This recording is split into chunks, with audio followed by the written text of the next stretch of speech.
Well, welcome everybody. Thank you for coming for this evening's talk here. This is with Mark Holsapple, who was actually talking last week about archaeology and archaeological cave paintings. This week it's his hobby, which is photography. And he has exhibitions up at the moment for the first Friday, which of course is tomorrow around town. And all of the pictures upstairs at the moment are his. He hasn't only got birds, he does other animals as well. So please, Mark. Thank you. And the images that I've got here are going to be here through June, so they can't have me do the official first Friday for May, so we're going to do it for the first Friday of June. That's what I'm told. Sorry? Make it permanent. Make it what? Sorry? Permanent. Make it, yeah, I wish. They'd have to buy them. Make it permanent. Okay, go ahead, great. A little backstory. I worked in Silicon Valley for decades. I had to get a liver transplant, so after I recovered from that, I told them I wasn't going to work anymore. So then I was a house husband and had some time on my hands, so I picked up my camera and started to play. So this is the equivalent of probably the last year and a half to 2 years of more serious play. I'm still learning. You're going to see some shots that I think are decent quality, where I could get them in good sized prints, and you'll see a couple examples where, you know, the quality isn't so good. They're far away, not great detail, maybe too much light, but there might be a good story behind it. So you'll see all of that. Can you tell us about your equipment? Oh, okay, I use a Nikon. Some people use Canon. There's Sony now these days. I do awesome cameras. I use a Nikon D500, which is a crop sensor camera, big and heavy. I use a zoom telephoto from 200 millimeters to 500. And I'm aching to get a prime lens that costs a lot more money, so I'm waiting. So it works well to pull stuff in from far away.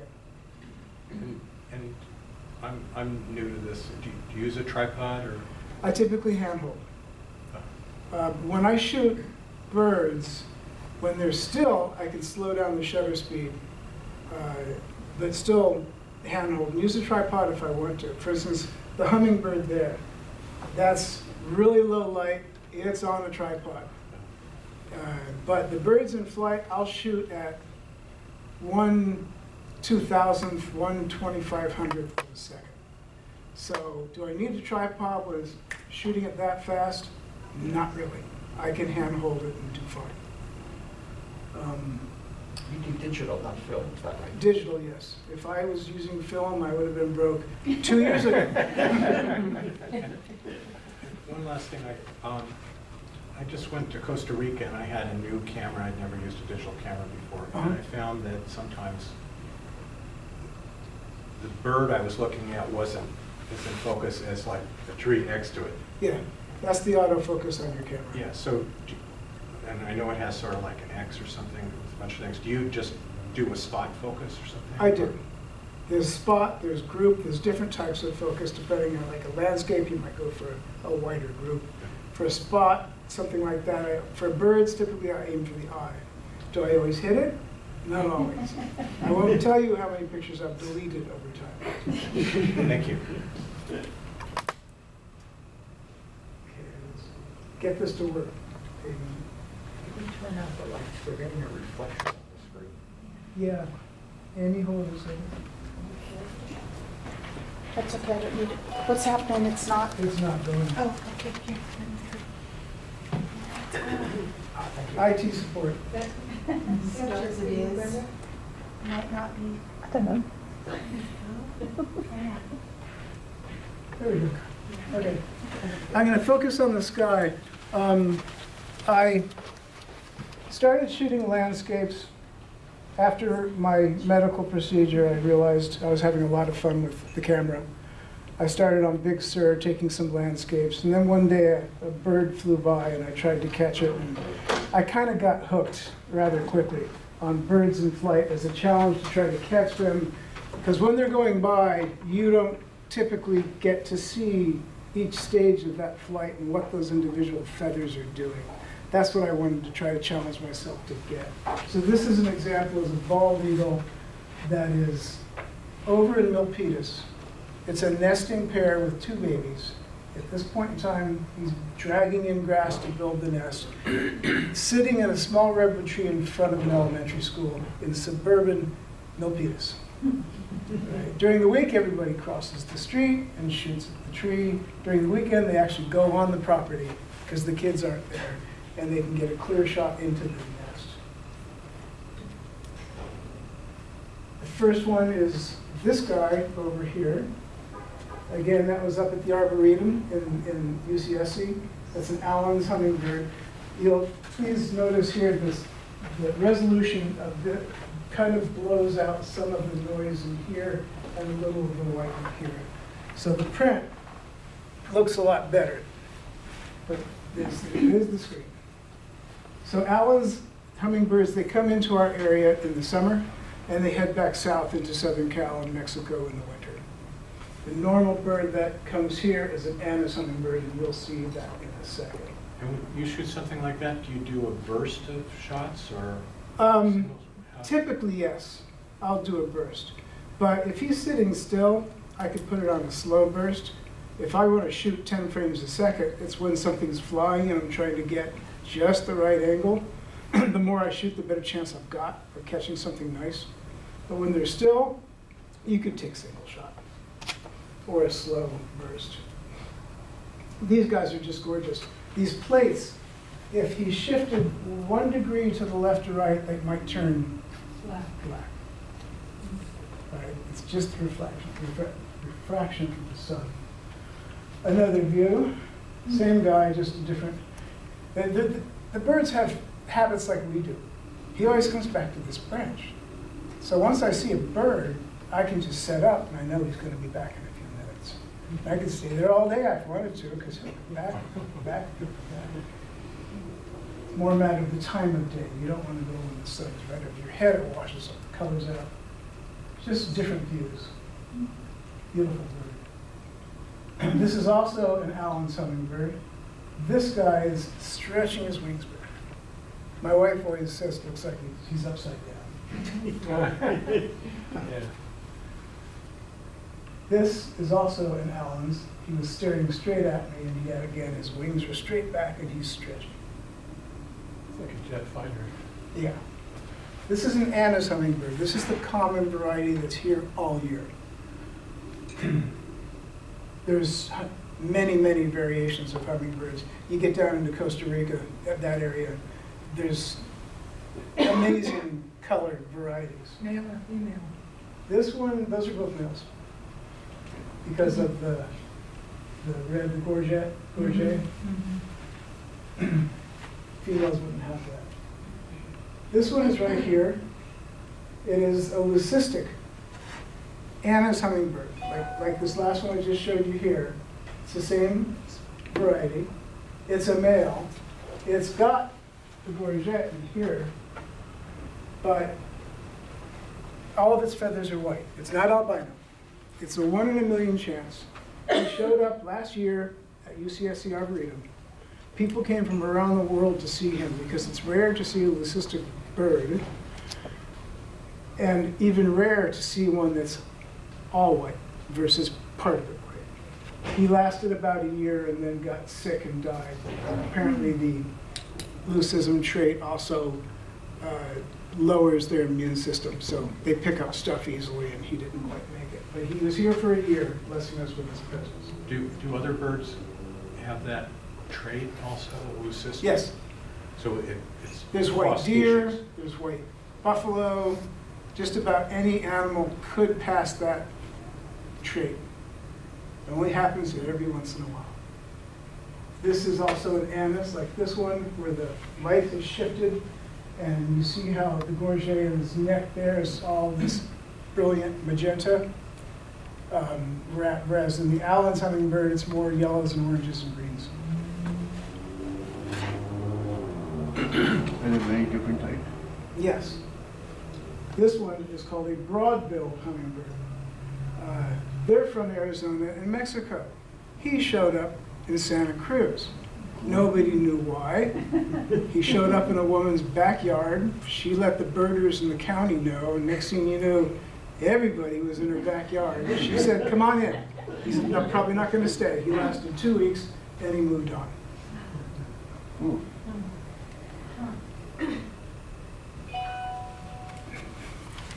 I gotta give my wife my phone. This is a group of red-winged blackbirds. The group is about this big. The picture I took is about this big. So I couldn't obviously get them all in the frame because of how close I was. They took off from a field in front of me. They are mostly juveniles with some females and a couple males that you can see with the red. And this is over in San Joaquin Valley near Sacramento.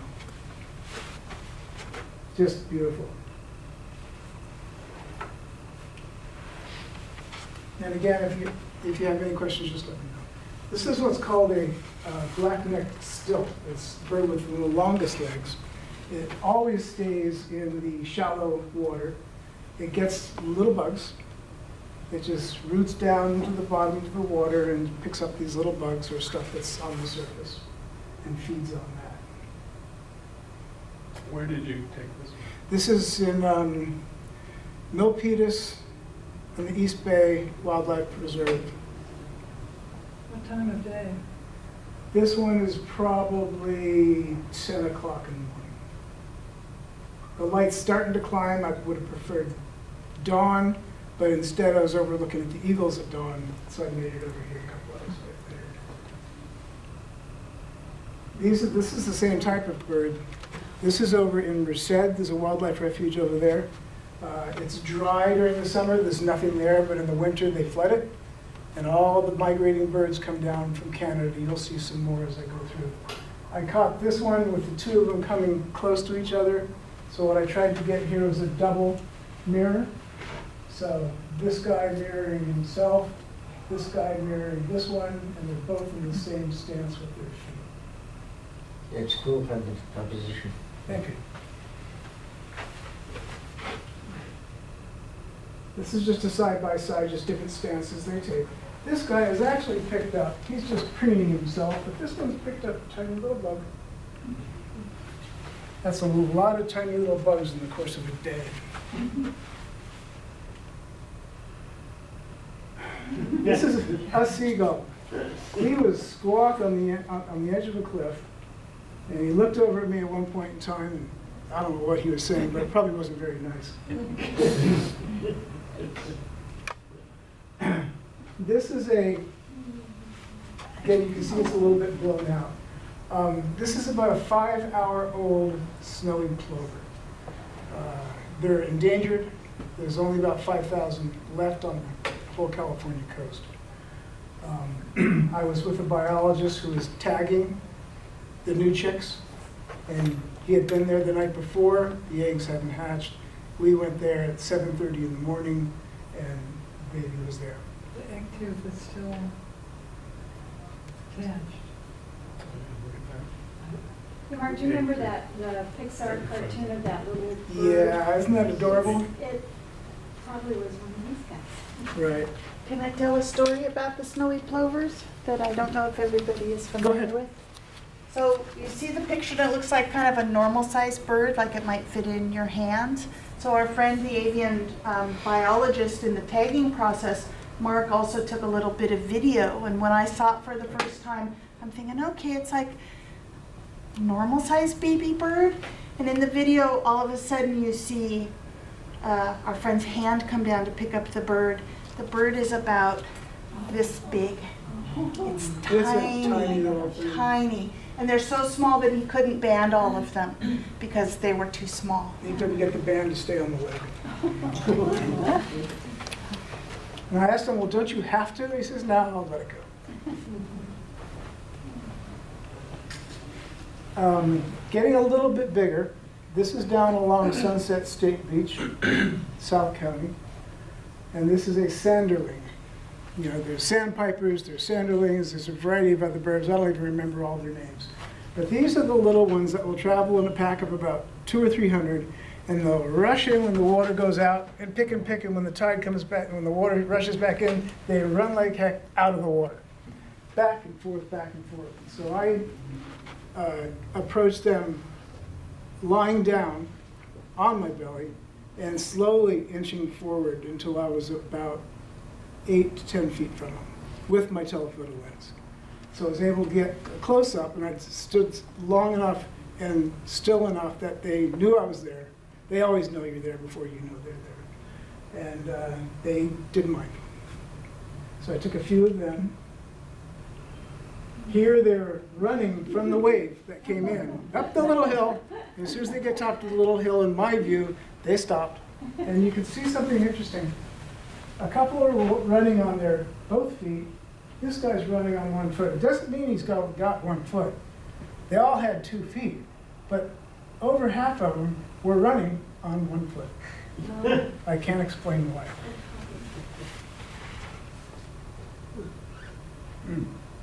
This guy was stretching.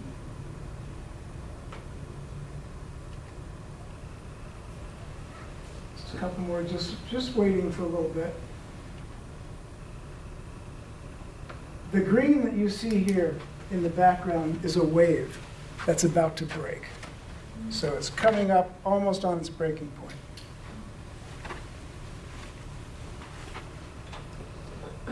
And there you can see some more, and you can see a bunch of them behind it. What the telephoto lens does is it compresses things. So what ends up being in focus is just this little narrow band of about this much. And everything in front of it is out of focus, and everything behind it is out of focus. That's why everything is so soft in the background. It's the telephoto lens that does that. Here's just a little wide one of them. They're cute. They're only about this big. There's little things. And then inflate. They'll take off and they'll circle and they'll come back to where they started. And they'll feed again. Getting a little bit bigger, this is the elegant tern. You find these in the late summer, early fall in numbers in Moss Landing and other places. But at that point in time, when they come in, they're there by the thousands. And they do these dances for courtship. I don't think they mate here. I think they mate further south once they leave, but they do the dancing when they're here. So the wing is locked in place, and they'll actually turn in circles. You know, taking alternate turns with their beak in the air and the other one facing forward. It's really interesting dance. You can't tell the male from the female. I can't. easily. I can't. Some bills are orange and some are yellow. Yeah, but I don't know if maybe that's how you tell. I'm not sure. What bird did you choose? This is the elegant tern. This is the green heron. These are 3 babies. This is down at Pinto Lake in Watsonville. It was raining, you can see the raindrops. And they were just sitting next to the fishing area. And people were there, you know, fishing, and they didn't care. They just look at you. Now I'm going to move a little bit bigger. This is the great egret, great white egret. He was landing on that branch. And this is against a cloudy, foggy, high fog day. It's kind of challenging to get white on white. It's not an easy way to pull off. The colors and the textures and the tones are gorgeous. When I was playing with this new camera, I was shooting everything JPEG. Do you do the other kind of shooting? I shoot raw. Raw? Yeah. I used to shoot raw and JPEG, but I'm going to make my own JPEG out of the raw, so it just took up too much space in my memory card, so I just shoot raw. And raw is just a larger digital file, which has like 100 times more color variation to it than a JPEG does. This one is side by side because it shows you what happens in a moment. The one on the left, the waves behind it, this is out at Steamer Lane, Lighthouse Point in Santa Cruz. He's standing in the ice plant. So the waves are sort of churning behind him, and in this one, a big wave just broke. So you can see what a fraction of a second difference can make on your background. Then you can determine which one works the best. Some people may like the one on the right more, some more on the left. The one here on the left is actually over, where did I put that one? Over there by the door. And you'll see if you look at the print, when the lights come back on, it's lighter. It's not as blown out, but it's the TV that's doing this. We tried lowering the brightness, it didn't do it. Another shot flying over me. And they have that long neck, and when they go to stab at something, a fish in the water, it just shoots out like a dart. This is a great blue heron. Again, this is a place in Moss Landing called Moonglow Dairy. It's a big official private dairy. But the owner of this property and the dairy knows that he's got a rookery of about 50 great blue herons and about 50 great white egrets and a bunch of cormorants and some hawks sitting on the edge of Elkhorn Slough. So he tells the public, come on in. You know, just don't abuse him. Come on in. And I've met him. He's in his early 80s, and he's out doing his chores on his little ATV, and he stops to talk to all the photographers that are out there trying to shoot the birds. So that's a great blue heron that's coming in from the How did you get there? Does it have the name? Of what? Where this place is? Yeah, Moonglow Dairy. One word. This is a great blue heron pair that they built. They're still building their nest. Within a few weeks after that, they started to lay their eggs. So one comes in, typically the male, comes in with the branch, gives it to her, she places it, he goes on and gets another branch. This goes on all day, every day for weeks. Wow. A couple pelicans. The water here, it was that color. It was a red tide. Down at Seacliff Cement Ship State Beach. He was taking off. He was having a good time with it too. And he got up some speed because there were apparently some bait fish in the area. And then he took a dive. And I caught him right when he touched. I've tried this many times. This is the one time I actually got it. So I guess I got to go out and try it some more to increase my chances. These are white pelicans. They will stay in the salt marshes, but they'll also go in the freshwater marshes. This is over in Fremont and Coyote Hills Park. It's a little lake. It's part of the marsh, but it's a little lake. Same two, just in different poses. Early morning. Sun just coming up behind them. And that's something, normally if I've got sun, I want it behind me, so I'm shooting this way, so the light's hitting my subject. In this case, the sun's on the other side of them, so I'm getting this backlit.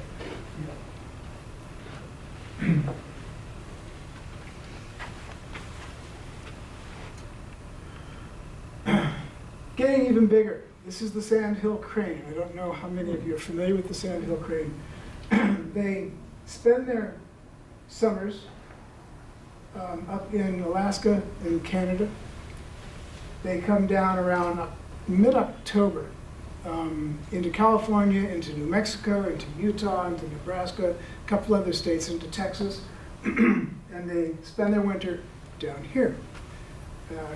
Come November, December, January, and February in San Joaquin Valley, there might be 100,000 of these. Wow. You know, in one swampy area, there might be 10,000. And when the sun comes up, they all take off at once. And it's a sight to behold. And they have a sound that they make, which is, you'd almost expect it to be like a pterodactyl. It's this really ancient sound. And when, 2,000 of them are making it as they're flying at the same time with all the rush of their wings, it's quite a moment. These guys are just sitting in a field in the afternoon, transitioning from this field over here 100 yards to a cornfield that they just cut down, stocking up for their trip back up north. And then 3 weeks later, they headed, one morning they're gone. They headed back up into Canada. They're about How do they stock up? 4 to 4.5 feet tall. How do they stock up? Yeah. Well, the farmers have a deal with the government. The farmers grow the corn next to the wildlife refuge. Then they cut the corn when it's about time for the birds to go back up, and it gives them enough nourishment to keep them going further north where they can stop for more food along the way. So they're stocking up by eating a lot. Yeah, a lot of corn. And by the way, they at night they sleep in the watered, flooded area, which is about probably this deep. And they sleep standing up, maybe on one leg, while one is resting, the other one's holding them up, and then during the night they'll change. But they sleep in the water because they are trying to listen for predators like coyotes. If they hear something splashing in the water, it's danger, they can take off. So it's a safe haven for them. This is from a distance because they don't like to come close. So it might look a little painterly, because I could only get so much resolution pulling it from far away. And you'll see a couple more examples of that. But they're beautiful flyers. You'll see something in a minute. Quick question I don't know anything about birds, but I'm struck by how the ends of their wings, the feathers are sort of splayed, and Yeah. it seems like that's true in a lot of birds. It is. You'll see some more. Once I get to the raptors, you're going to see some of that a lot. But they do. It's just the way they're catching the wind. It eliminates turbulence. Is that it, Craig? Yeah, it eliminates turbulence at the end of the wings. And in a lot of the airplane research, they've been working with that same image, that same almost feathers, in order to eliminate some of the So turbulence. the new jets that have the little That have the the aerial going up, Right. probably because of that. That came from this image. There's just a few more. Just a few. You should see them when they go in mass. Now check this out. It's true that using a telephoto lens will compress distance. So what may look like 3 feet might be 20 feet. Right? That's what a telephoto lens does. But if you look at these guys, his wing's over to this guy, and he's inside here, and he's inside that one, and he's right there. These guys are flying tight, and they're not hitting each other. I don't know how they do it. Amazing birds. I'm going to move now into the raptors. This is a white-tailed kite. He's getting ready to take off. I caught this over in Coyote Hills in Fremont also. He's got this bright yellow eye, kind of like an owl. And if the light is just right, it's a glorious thing to behold. But since he's usually, the white-tailed kites like to hover. They look for gophers and stuff like that. So they're one of the raptors that can actually sit there and hover as they search below for something moving. And if you catch the light, you get the eye. If you don't, you just get this black cloud from the shadows. This is a golden eagle. I think this one's name is Betty. The story behind this, it's a captive bird. You have all heard of the condors that have been released over the years, since the 80s, since UCSC started to do a lot of research on peregrine falcon and the rest. There was a young man, Mike Clark, who lives down in LA, Palmdale area, and he was working for the Los Angeles Zoo down by Griffith Park. And he had a king vulture from South America that he raised as a baby. Well, these scientists heard about it and said, would you help us figure out how to rebreed the condor population that was almost gone? There were, 2 left in the wild when it started to happen. So based on his training with the rest of the scientists, they put back since then into the wild over 200 condors. And this bird, along with the king vulture, is one of his. He's got 2 golden eagles. He's got the king vulture, he's got a red-tailed hawk, and he's got a black African eagle. And he spends his time down in Palmdale releasing him with his dogs. The dogs scare up jackrabbits, and the birds go for the jackrabbits. And he still works for the Los Angeles Zoo, so he had a lot to play into the reproduction of the condors in the wild that you can see if you go to Big Sur. This I found, how do I find birds? Sometimes luck, and if I see a bird in a certain spot, habit being habit, he'll probably come back to that spot, so I'll try. This is a juvenile bald eagle. He's right there also. About 3 years old. Down in the Atascadero, Paso Robles area. And I got this from a California birding site. There's people on Facebook that have groups. Well, this is a California birding group. And they say when they submit a picture, this is when I found it, this is where I found it. And I recognized the name of the lake, so I went down there and checked it out, and lo and behold, there he was. There's actually 4 there, 2 juveniles and two adults. This is him flying in front of a redwood tree. Just the majesty of them is amazing. And then you can actually look at these feathers and see the multiple layers. And this is all flashing at about 10 frames a second as he's going by. They don't all come out good, but some of them do. Another shot of him. He was crossing a lake. Now here's an example, I put them side by side because here's the 3-year-old and here's the adult. Different place. 5 years old, 3 years old. It takes 5 years to get to adult status. So a couple more years and this one will look like that one. The juvenile's feathers at the top look a little ratty compared to the older one. Yeah, it could be. I think they change. I mean, the ones in Milpitas, last year, the male, 1, 2, 3, 4, this 5th feather was broken off. This year, it's on there. So I guess they regrow.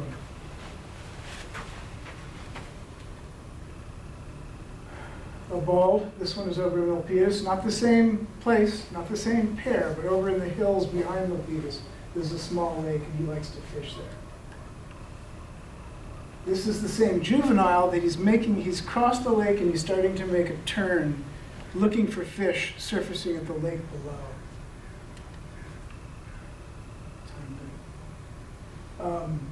And what I'm doing here is, these aren't the greatest of, or sharpest of shots, but I'm showing you a little sequence of flight. He's making his turn with the trees in the background behind him. And he's just sort of flying through.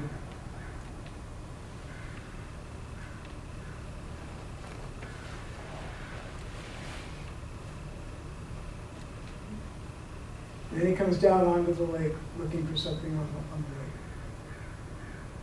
He spent a couple hours going back and forth, almost catching a fish a couple times, and then finally said, forget it, and he left. What's his wingspan? I'm sorry? What's his wingspan, the juvenile? Same as the adult. Once they can fly, they're as big as they're going to get. It's just the coloration that changes. Let's see here, the condor is 9.5 to 10 feet. I'd say 8.5. 8.5 feet. Versus, I'm sorry? That's a bald eagle? Yes, bald eagle. And the golden eagle is about the same size. This is a burrowing owl. It's about this big. They're little guys. They don't nest up in the trees. They take over ground squirrel nests. And they go in the burrows and they have their young there. This was over in Morgan Hill. He was sitting on the edge of a small country pavement road, one little lane. And what had happened was, on the edge of the road, the ground squirrels had a nest that went under the road, so they were protected, right? When they left, they took it over. Burrowing owls will cohabitate with ground squirrels in the same little area. Ground squirrels are kind of too big for them to, to eat as a meal. They prefer mice and voles, something smaller. So they'll live in the same spots, just not the same hole. So they had taken over that season this ground squirrel burrow that went under the road, and they just hang out there. So I can imagine how you find an eagle, but this would have been a little tough to find. Same way, birding groups. Local photographers around here, if they know you, if they like you, or if they suspect you're not going to abuse it or get too close, they'll let you know where to find them. It's a cautious, you have to be very cautious, because if you scare them, they may just disappear and never come back. Right. So I had to shoot from across the road, lying down, straight in at him. And once I did that, he just sort of looked at me. Now, I've got 100 shots of different directions, but this was one of the better shots of him. Did you ever see it fly? Oh, yeah. They're real fast. When they take off, it's like, poof, gone. Yeah, before I could even think about pulling the trigger, oh, he's already 50 yards down. But he always comes back. So I just wait. This is when he flew up from the ground, just up to the top of the post, and started looking around for activity in the field. Just back and forth. I like this. It was a little breezy, so his.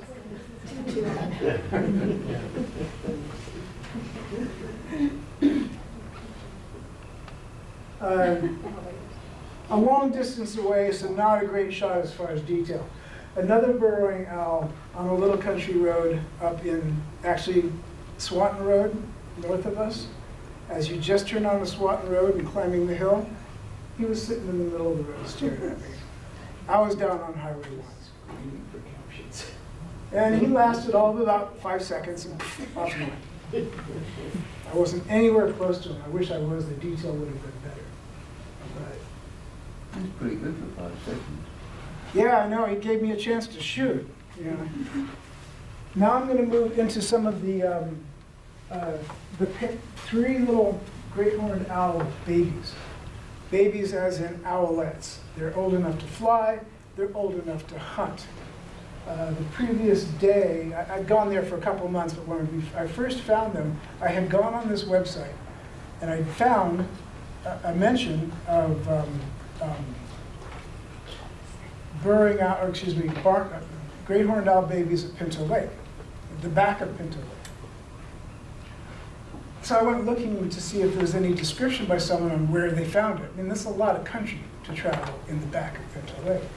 So I had spent a half hour going along the trails. In the back of Pinto Lake, there's a disc golf course that they made.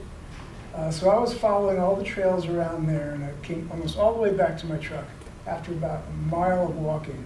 And I looked back online, oh, here's a description from this guy. And he says, you go to here, and you look here, and you're over by the bathroom, which is right there. And I look up, and there 3 of them are sitting right up above me. How you doing? They give you any pellets while you were there? No, I was lucky they didn't poop on me. But I didn't see any pellets from them. But they're old enough to hunt and take care of themselves. The day before, we had found one of their parents dead, probably because of rat poison. So you've heard there's a lot of press these days about don't use it because it works its way up the food chain. I think it's hole number, I forget which, 7 on that golf course. They have a tee on one side of the ravine and the hole where the basket's on the other side. So you have to throw it across the ravine. Oh, yeah, I believe it. Walk down there, get it. So these guys just hung out for about 2.5 to 3 months before they finally went on their merry way.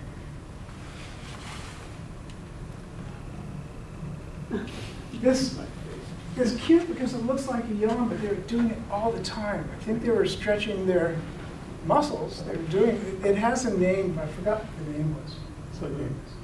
So the rodents will fit down better or something? Yeah.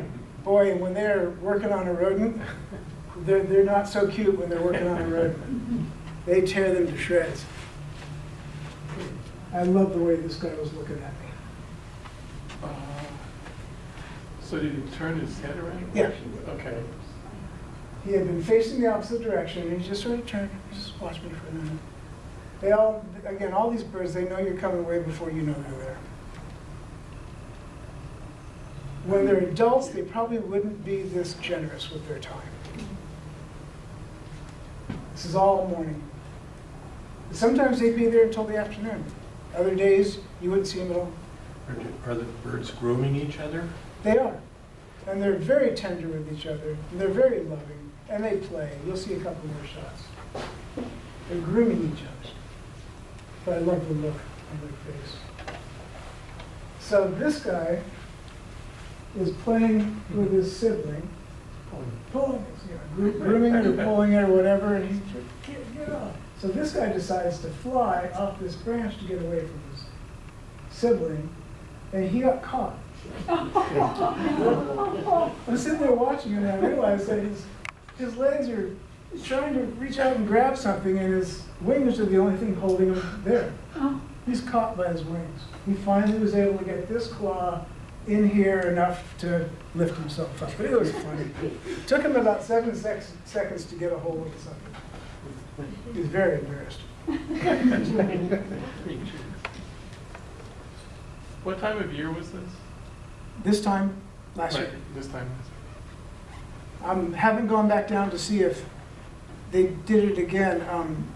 Owls will often use the same nest, but if one of the parents died last year, and these are their offspring, whether or not they're using the same nest because they're parents or whether they went elsewhere, I haven't heard anybody tell me that they've resurfaced down there, so I haven't gone. They're just staring me down, playing with each other. This I loved. The kiss, they're actually grooming each other. But it's really sweet. And they do this for hours. Now we're moving into a little bit larger here. This one is the falcon. These are the only ones that are not wild. This is a falconer friend of mine in Moss Landing. This is a Lanner Falcon, originally from Europe. Unlike a peregrine, which we'll see in a minute, that comes down at 200 plus miles an hour and hits something in the sky, Lanners will come down pretty fast and then they'll level off and chase something before it can escape out of a field and into the brush, and they'll nail it before it gets to the brush. So they're more of a horizontal speed. Another version of the Lanner. And if you look at the eye, you can see me sitting under an oak tree, about 12 feet away. That's the lantern. Lanner, A-L-A-N-N-E-R, Lanner.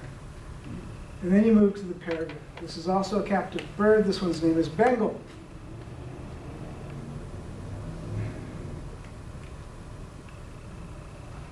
I love this one. He's just staring me down. But he's used to people.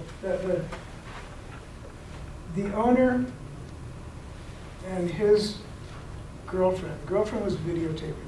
The owner was doing what's called baiting. They have this aerial practice. On a long rope, he's got a piece of meat, and he's swirling it around, and the bird is flying and trying to catch it as he goes by. And the bird went up and did this immediate 180-degree turn, came down and went right past the girlfriend's head, just breezing her hair at about 100 miles an hour. He knew exactly what he was doing. He wasn't going to touch her. He's just going to let her know that he's there.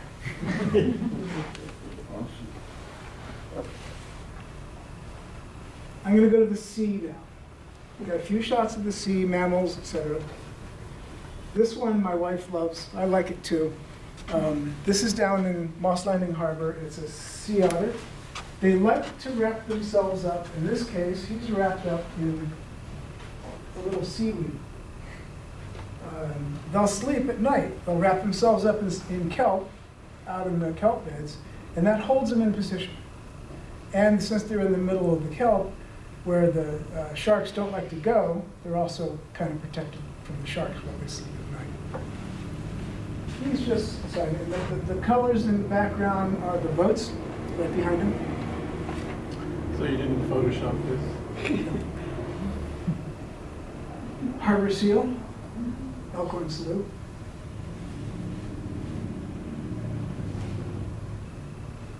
Sea otter, close up.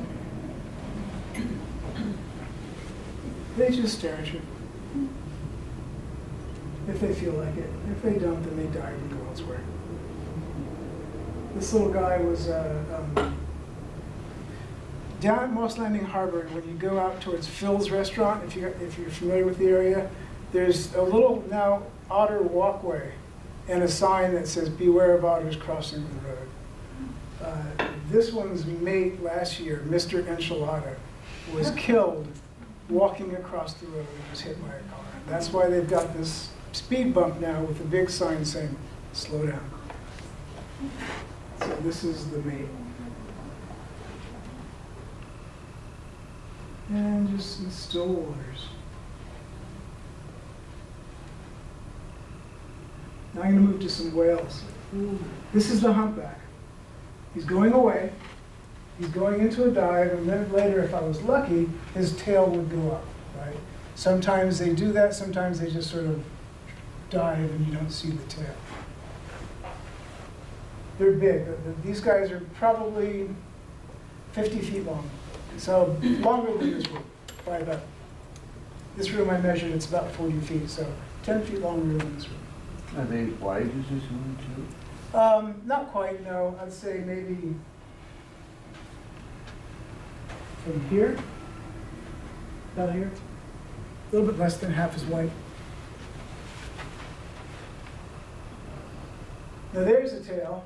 This one's got a name. They all have, all the ocean people, the marine biologists, they study these, they name them, they document their number, their name, whatever they want to call them. This one is called Morse, M-O-R-S-E, because you've got a dash, 3 dots, and a dash.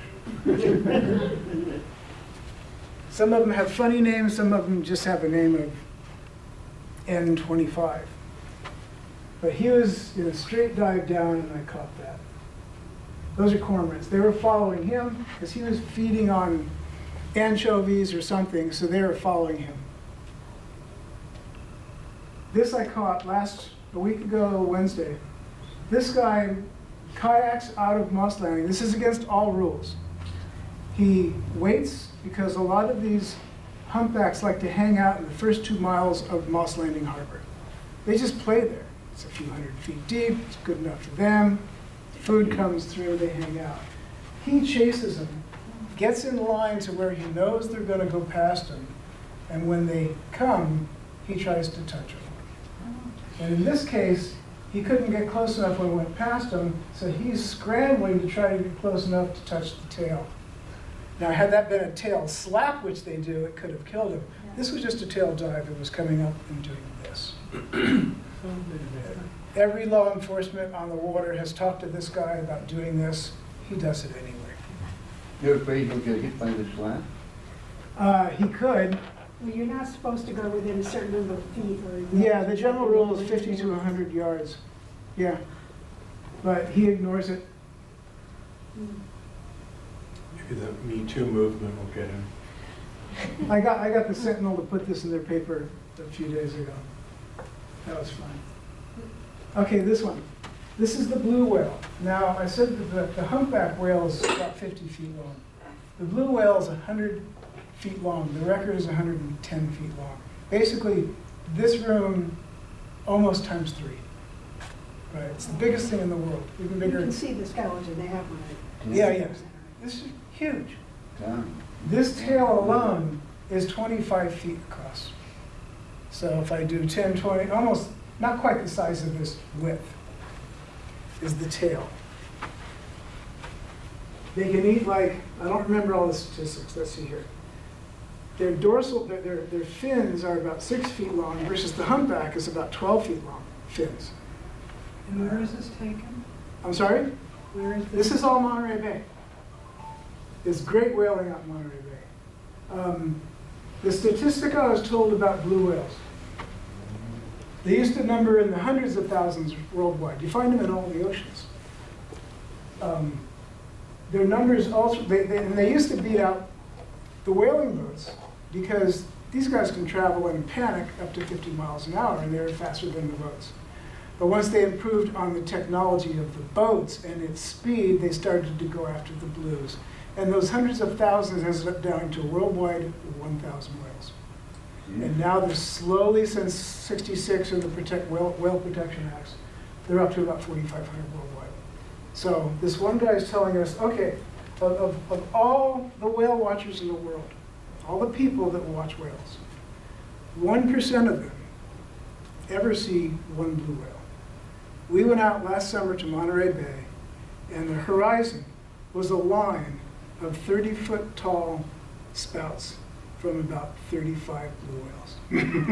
Yeah. So we were in heaven.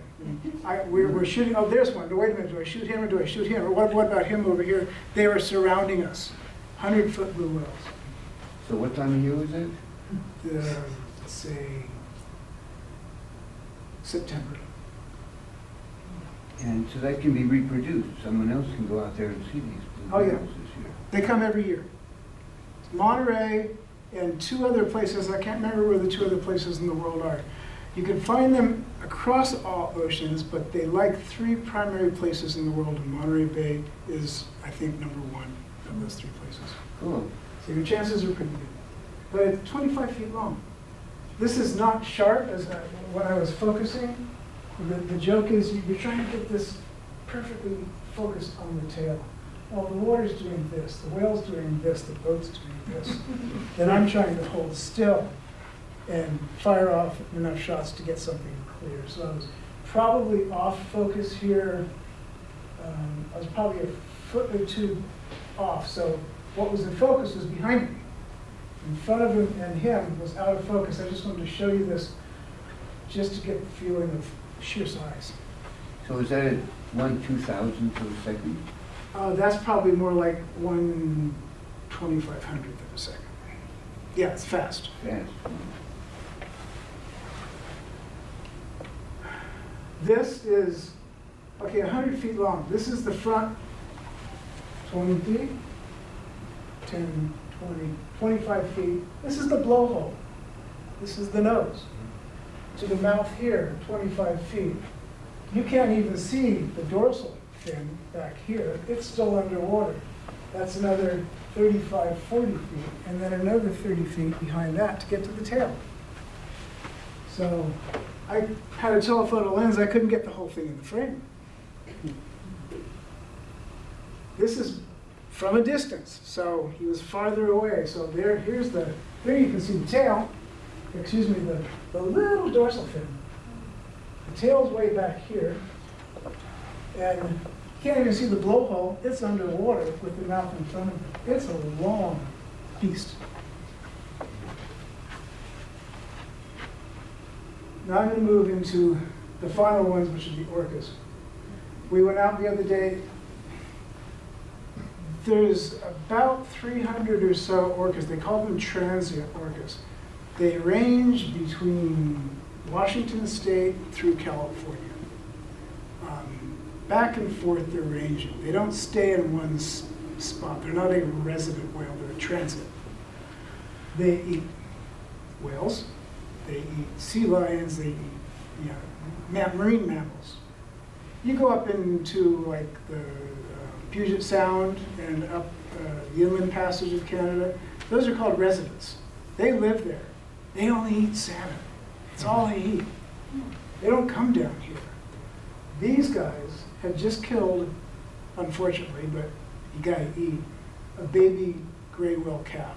The gray whales are going north on the edge of Monterey Bay, and they caught this calf and mother right off of Sillamar Beach down in Cardinal Monterey area, separated the calf from the mother and killed the calf, and then spent the day feeding.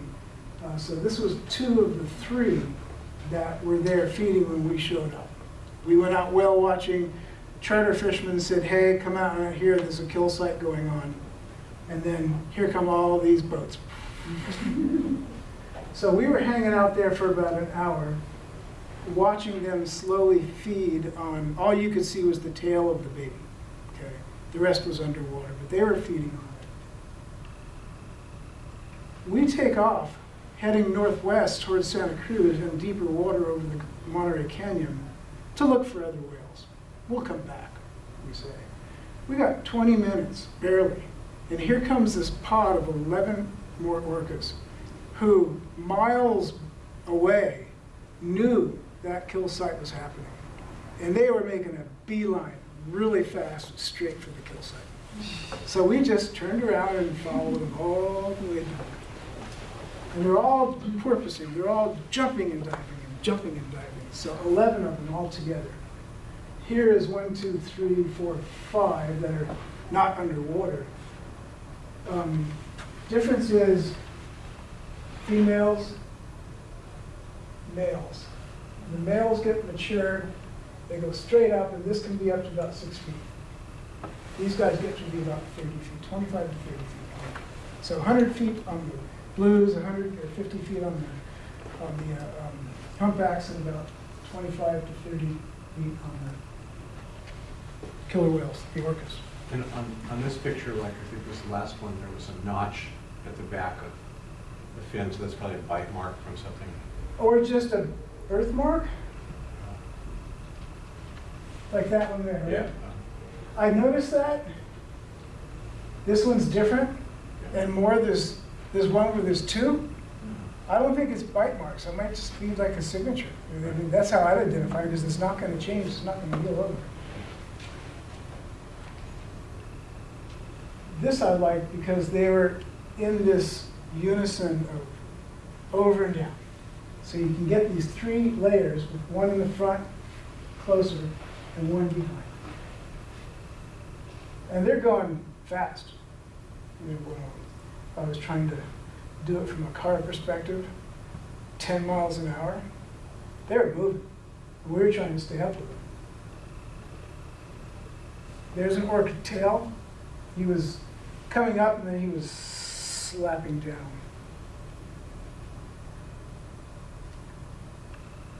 On its way down. And this is at the kill site, so they get all excited. You know, they're feeding, and they get playful, because lots of times you don't see them do the tail. So I got so many that were from tail shots, I just kept on shooting. And I'll end with a couple of these where you've got the tail straight up. He wasn't slapping it this time, he was just diving down. Just beautiful. I didn't realize that tails were white underneath. Yeah. That's the camouflage. Would they eat a person? I looked that up. Would orcas eat a person? Captive. Could they? Absolutely. Have they? No. Only Not that I'm captive. aware of. Captives? There's never been a recorded wild orca Never. killing a person. Yeah, Only captive. Yep. There's only, as far as wild, there's only been an extremely rare cases where somebody was bumped, right? And that's about it, and then left. Just to say, hey, dude, watch it. Right? But captive, another story. Captive, different story. And that's it. Thank you.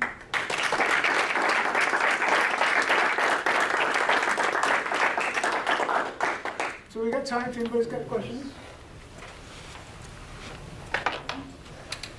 I've got more statistics on the blue whale too. So which do you like better, the birds or the marine mammals or the? What I didn't show you, in here, here's a picture. I started shooting the birds, I'm going, boy, I need more practice on catching them in flight. There weren't many birds out one day, so I went out to Steamer Lane and I saw, oh, look at this, a bunch of surfers there. They're doing this. Maybe I'll track them for a few minutes. I was hooked in a half hour.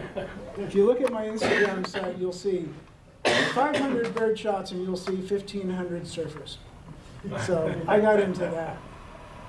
Between the whales and the birds, Well, they're sort of like marine mammals. the They are. surfers, yeah. I was going to put some in here because it is part of the sea. They are a wildlife. But no, the birds are fun. They're a challenge, but they take patience. Surfers, you just don't stop shooting. But birds, you got to find them, or once you find them, you got to sit there and you got to wait for them to do something. And sometimes they do what you want them to do. Sometimes they don't, and you just spent 3 hours for nothing.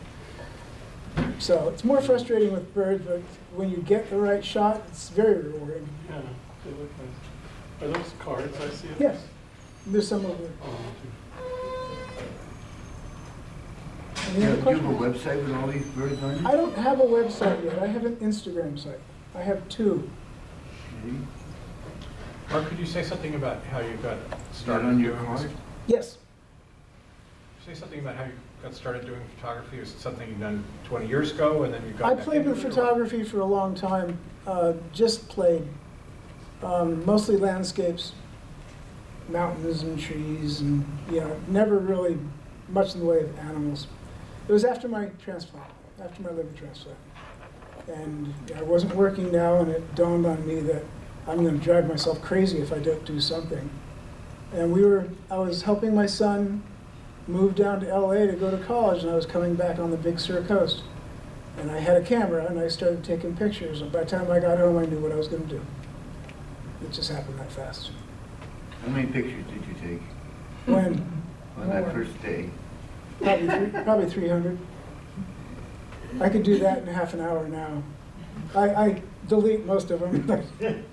It's good practice. Anything else? Good results, too. I So all try. of these are for sale, right? Yeah, these are all for sale. The ones out in the hall. Yes. They've got a number on them. The library desk downstairs has got the master sheet that says what their cost is. The ones that are over here, they're in a solid wooden box frame. They're more expensive because they're more expensive to produce, but you don't have to frame them. The thinner ones are on a gator board, so they're already set to be framed or just to hang as they are. So they're less expensive. If you want to see more of his photography, because this is a select subset of his collection, he's got some business cards on the coffee table back there. He's got some other really incredible photographs, and he's happy to hook you up with how to see them. If you have Instagram accounts, his work is visible at Fossil Dad. Fossil Dad. Yeah, as an old man.